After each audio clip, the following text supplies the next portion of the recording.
50 miles off the coast of Florida. Across the turquoise waters, there is a storm brewing. Its force could change the landscape, altering the world around it. It's happened before, and it will happen again. But I'm not talking about a hurricane. I'm talking about music. Dance with somebody, just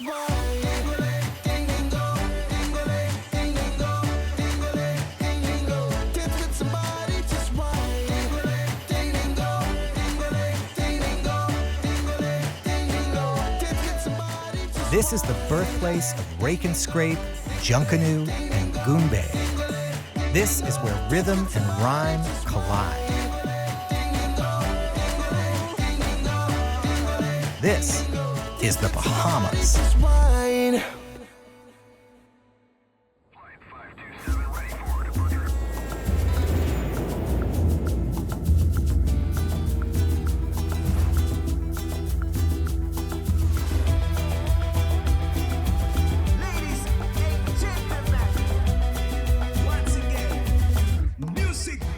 You may think you've heard everything, but the world is full of surprises. And when you're hanging out with musicians, nothing is off limits. Is this what you guys do every weekend? Every night. Every night. My name is Jacob Edgar. Music is my life, and life is short. So crank up the volume and let the voyage begin.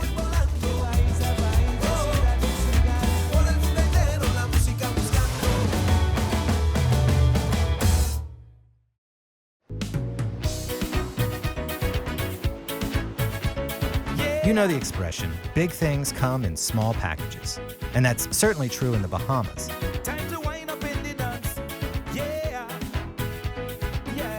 A country with a population of less than 500,000 spread out over hundreds of separate islands. But when people come to visit, they always bring a little bit of the Bahamas home with them. Oh my God. That is so good. It could be just memories or photos, a tacky t-shirt from a souvenir shop, or it could be a rhythm, a melody, a song.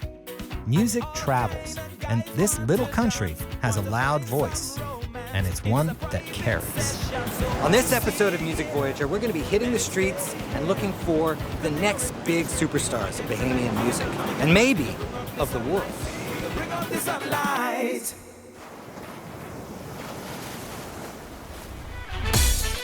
I start my exploration in Nassau with the Bahamian musician Fred Ferguson. So here we are. This is downtown Nassau. It surely is. You want to show me around? We can talk a little bit. I will do my best. Fred's career has straddled numerous musical eras and genres. He was a member of the Baha Men, one of the Bahamas' most successful bands, and he's an in-demand funk, soul, and disco guitarist and producer. We walk to the Straw Market on the world-famous Bay Street. So what do you have to drink? I have the authentic Bahamian Goombay Punch. Ooh, that sounds good. Here it Goombay is. Punch. It's in a bottle and it's a can. You can't go wrong with a soda that has a face on it. It turns out Fred looks to Bahamian roots music for his biggest inspiration. Joseph Spence is my ultimate folk guitar hero. He developed a style that has resonated around the world. He brought a fire to this thing that still behooves all of us. I try to play that, I tell you now. I play it nothing like what he does. What he did with a thumb and two fingers and that drop D thing and all the rhythmic stuff that goes on between it is I can't explain that stuff. 2, 3, 4, 5.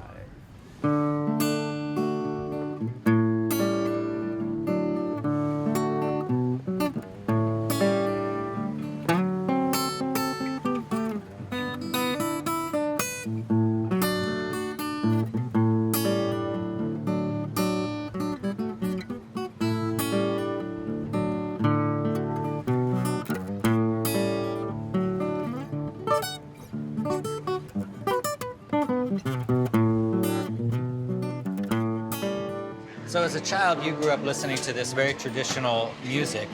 While it's inspired by tradition, it's also pretty contemporary. Ronnie Butler Tell came me who along. Ronnie Butler is. Ronnie Butler came along and became the pop Rake and Scraper. The progression continued through Baha Man and Dr. Off and others. We've tried to move the Junkanoo sound forward. The next generation of KB and D-Mac, there are still some persons who are experimenting with the sound. So how do people know about these artists? Well, we have lots of radio stations. Every now and then, a popular song will rise to the top, and it'll override everything else that's out there.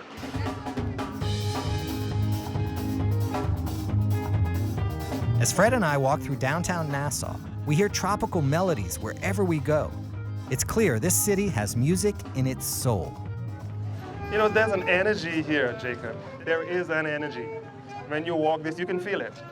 You know, it's something that the Bahamas just, especially Nassau part of the Bahamas, if you went to the islands, it'll be a different energy, but it'll still be that Bahamian, exciting, you know, yet peaceful kind of energy. And always with a little bit of music in the background. Always. Well, see, this is my friend coming up to And the... this is somebody you know? Yeah, of course. I think I know them all. Well, look, I brought my little Portuguese braguinha here. What's a good local song? I heard when you pulled up here, you were listening to some Andre Toussaint. Yeah, yep. and it's called Calypso Island. Oh, I love that song. Yeah, I saw you dancing to it and then you pulled up. Little Reagan Street, 2, 3, yeah, Calypso Island is calling. Calypso Island is calling. You got it. Shoot. I love it. Shoot. Like the ladies do. One more time. Calypso Island is calling. Calypso Island is calling.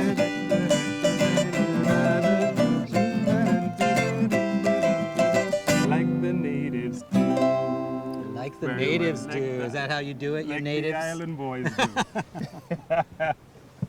Completely, Jacob. You're so cool, man. No, man, you're cool. You're the man. You're cool. I take Fred's advice and scan the local radio.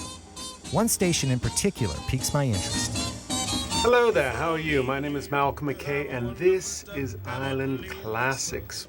A wise man once said, to predict the future, you must first understand the past. So I reach out to Malcolm McKay, who invites me to his house. Take a look at Coconut those. water. Oh my goodness, look at this. These are classics. Blind Blake. I hope to learn something about the golden era of Bahamian music in the 50s and 60s, when the calypso craze was at its height, and numerous nightclubs of Nassau rocked with the sounds of a music known as goombay. So it's interesting, you know, they market these as calypso. The Bahamas had a different sound from Goombay. Goombay, exactly. So why were they calling this calypso? Because no one from the United States, Canada, or Europe could make the distinction. So what is the difference? What is the distinction between, you know, this goombay music, as you call it, and it's calypso? a beat. It's based on the goombay drum. I love this music. You clearly love this music. Why? Just nostalgic, or is there something about it? It was just good quality music. The musicians in this country were very high-end, and a lot of them to this day have emigrated to the United States. And most recent is Baha Men, Of course, right? and they're Bahamian. Right. I don't think a lot of people realize that. As we pour through Malcolm's enviable collection of vintage Bahamian vinyl, he tells me about the glitz and glamour of this high point in Bahamian music history. A famous nightclub owner, Peanuts Taylor, Yes, I've heard of it. had the Drumbeat Club, and he introduced the Kennedys to Martin Luther King in his Really? nightclub. But he didn't introduce the Kennedys to Marilyn Monroe. Not that I know. I've never heard that story before. By the late 60s, the sun had set on the goombay era. All that remains of that musical time are worn-out records, some faded photographs, and the nostalgic memories of those who were there to experience its magic in person. In Nassau. By the 70s, a new sound and style started to take the Bahamas by storm.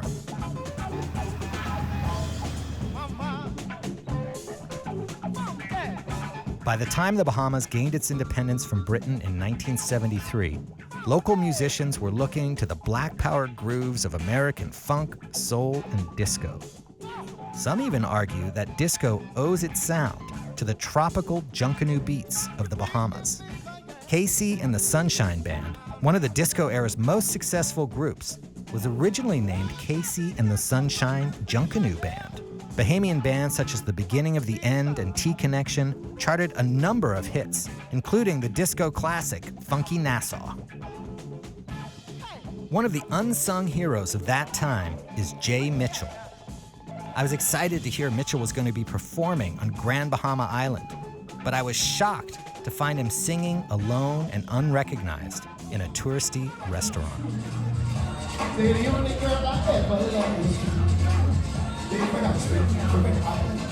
Mitchell has been compared to James Brown, Otis Redding, Teddy Pendergrass. And there was a time when he was managed by Michael Jackson's father, Joe. His rare classic vinyl is highly prized by collectors. Probably most of the people, probably all of the people, they walk in, they hear you playing, and they don't realize what an amazing talent they have there, and what history you have, and how important you are to the music scene in the Bahamas. Yeah. Well, the Bahamians do, but not the tourists who walk in. Right. But you know, in the Bahamas, you got to find a pocket to sit in. You got to make your living too.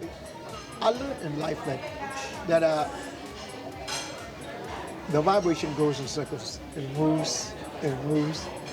And when you pick what you're gonna do, you wait a while and you ride on that a bit.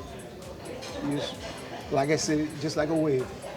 So you go with the flow, as they That's say, what I'm saying. Just like on a wave, I just ride. Island style. Yeah.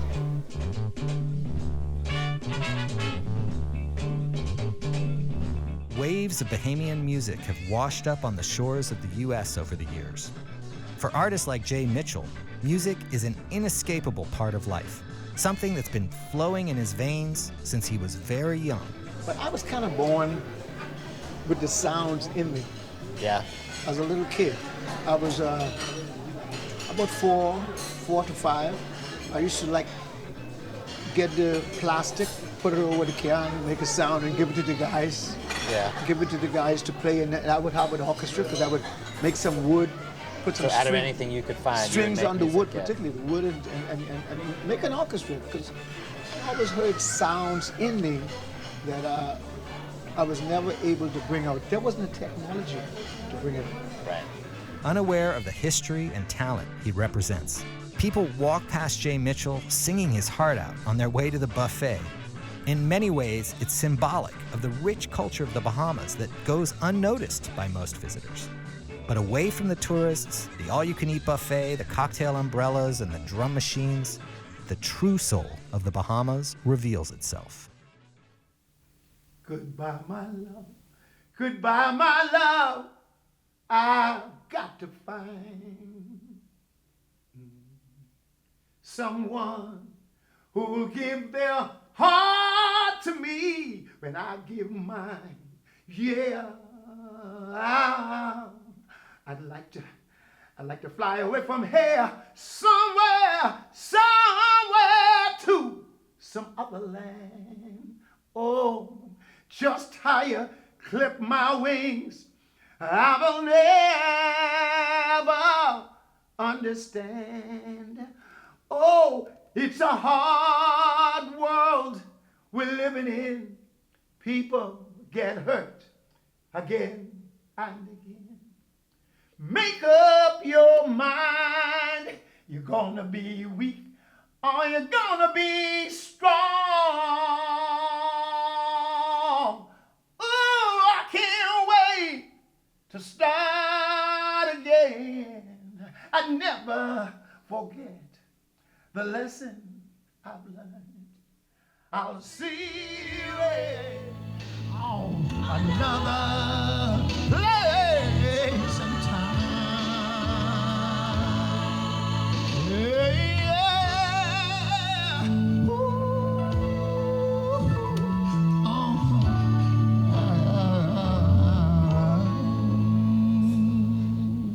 Yeah. Thank you. Thank you so much. Thank you.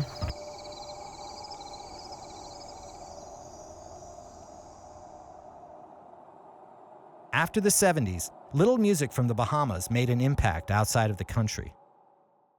But that silence was broken in the year 2000 when a group called the Baha Men unleashed the song Who Let the Dogs Out and crossed over to the international pop charts. Even though we're mainly doing pop music, the whole sound is based around Junkanoo. While they've always tried to bring the sounds of the Caribbean to the mainstream, they never would have predicted the massive success of their iconic hit. Were you surprised when that song became as big of a hit as it did? Man, if someone had said that to me, I'd have said, no way. Do you feel like that has been the best thing that ever happened to your band or the worst thing that ever happened to your band? To me, it's a double-edged sword. You know, it was extremely good, but at the same time, extremely bad. Right. And when I say bad, I mean everything you put out after that, it killed it. And you also have that song as being perhaps one of the most loved and perhaps one of the most hated songs of all time, too. Yes. Hated because of the success. Because it's so popular and it's mental glue. You cannot get it out of your head once you start having it in your head. Yes, it just you're right, sticks there. because I have actually heard people say, if I hear this song one more time. But the Baha Men are more than a one-hit wonder. They remain one of the most popular bands in the Bahamas and widely respected for using Bahamian traditions as inspiration for their radio-friendly songs.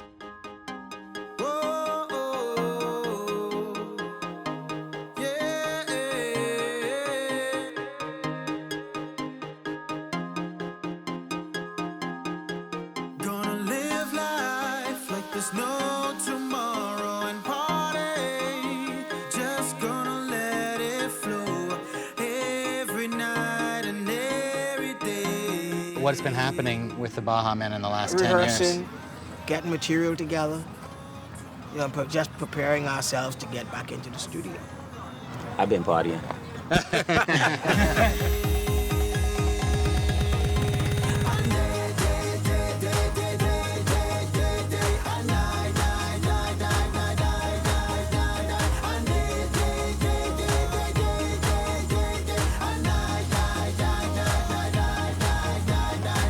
So, Rick, what's your opinion about the music scene in the Bahamas today?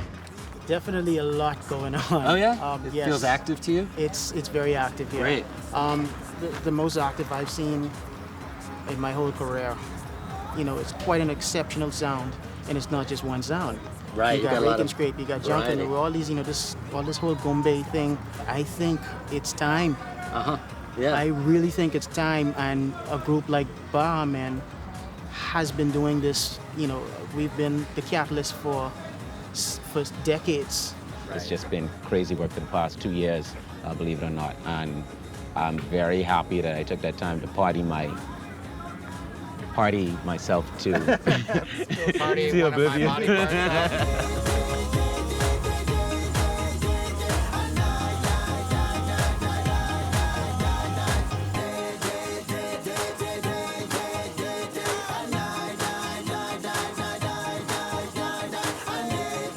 I gotta ask this question, guys. Who let the dogs out? Who really let them out? Not again. Oh, no. I mean it. I didn't mean it. I mean, I just had to ask. Well, some questions deserve to go unanswered. But I still want to find out, who is the hottest voice of the new generation? Who is the undiscovered Bahamian talent on the cusp of becoming an international star?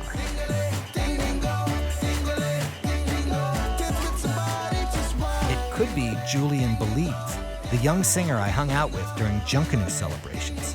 I should probably ask the experts what they think. So I head back to Island FM. Thanks for starting your day right here to home Bahamian music and culture. Of course. Eddie Carter is the program director at the station and hosts his own morning show called The Boil with co-host Sanny. 102.9 FM broadcasting live from our studios right here. He invites me on air to discuss the future of Bahamian music. You mentioned today's artist. Yeah. Let me give you a quick sample. Play me a recommendation.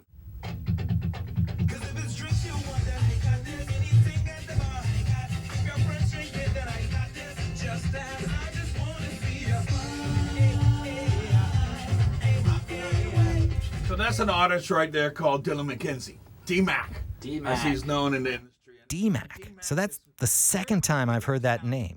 The next generation, D-Mac. Is it possible I've been on the trail of the next Bahamian superstar this whole time? You hear the sound of that now. If you listen to traditional rake and scrape, you hear a lot of those elements there. Yeah. But you're hearing more of a modern sound. It's pumped up. Yeah, that's a good way to say it. It's a pumped up version. Yeah, absolutely. But you still hear the scrape. Absolutely. And you're seeing that a lot from Bahamian artists today. The guys coming up, like your D-Macs and all of those. All right. I think it falls on them to take it to that next level. And so, with that advice, I reach out to D-Mac, who tells me to meet him at one of his favorite spots. We're going to get some authentic Bahamian music. We're going to get some authentic Bahamian food right here on Port-of-Ski Dock in the Bahamas. We hit Skinny's restaurant on Potter's Key for some of the freshest conch you can find.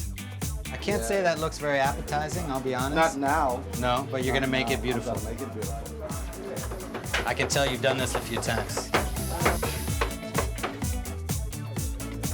Here we go. Skinny's conch salad.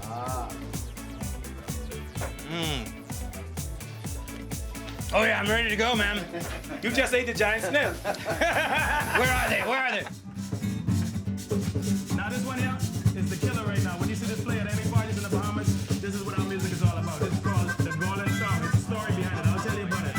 But, so here goes now. 1, 2, 3, what's it? Said she promised she gonna marry me. Oh yeah. She run away. Man, she promised she'd be faithful to me. Oh yeah. She scheme on me. Man, this girl take all my money. Oh yeah. She take my car. Oh yeah. My virginity. Oh yeah. She got that now. Oh yeah. I girl look crazy. Oh yeah. I can't even eat. Oh yeah. I can't even sleep. I don't want none to drink. Oh yeah. I should've listened to my mommy. Oh yeah. I should've listened to my papi. Oh yeah. Man, this girl had the heart to take my ring. Man, I nearly married the golden. I nearly now. I nearly married the golden. Man, I nearly married the golden. Oh yeah. Man, I nearly married the golden. Give it to my Monica. Record screen. What's the record screen?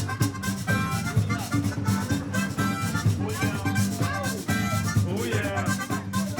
Oh yeah. Oh yeah. Oh yeah. Said she promised she gonna marry. Oh yeah. It's clear from D-Mac's modern take on Bahamian rake and scrape music that both locals and foreigners love his sound. My thing is all about making it exciting for the younger people. It's about bridging the gap. It's about bringing that connection. The song I sang earlier about Married the Golden, it's a very old folk tale because a lot of our music is folk story. I used the folk tale, brought it into a modern type of beat type of thing, and then used some concept that would attract the younger people. I don't think the old folktale said I lost my virginity. No, the folk tale would say my virginity. I don't know if the old folktale would say it quite that way. But it wouldn't say it that way, but it means the same thing. Why did you choose to ask us to come here? When you're talking about me showing you guys what it is to be a Bahamian, I gotta bring you to where it is that I come. So I bring you to a local hangout. We're at on Port-of-Ski Dock, where just over from us is the big Atlantis hotel that we're from. But this is like more of my inspiration point. When I come here, I can sit down, I can play dominoes, I can hear the gossip of the guys and they're talking in the background, and it's amazing the amount of things that you hear. And a lot of my song ideas and concepts come right from out here. Could you imagine waking up in the tropic like this? Could you imagine waking up every morning and you could come and get a scotch conch and a conch salad? Man, come on, it is paradise, Now you eat yours. Let me see how you're gonna eat yours. All right. Oh man. That's eating conch. That's serious. This is the wimpy. Yeah. That's for real men. I'm moving up to that. I have to work on it. Here we go. Well, it's the beginning of the end for Music Voyager's visit to the Bahamas. But in many ways, the end is just the beginning. While it's impossible to predict the future, one thing you can definitely count on in the Caribbean is there will be another storm. And don't be surprised if the next Category 5 musician comes from the Bahamas. What's some rake and scrape? Show them rake and scrape.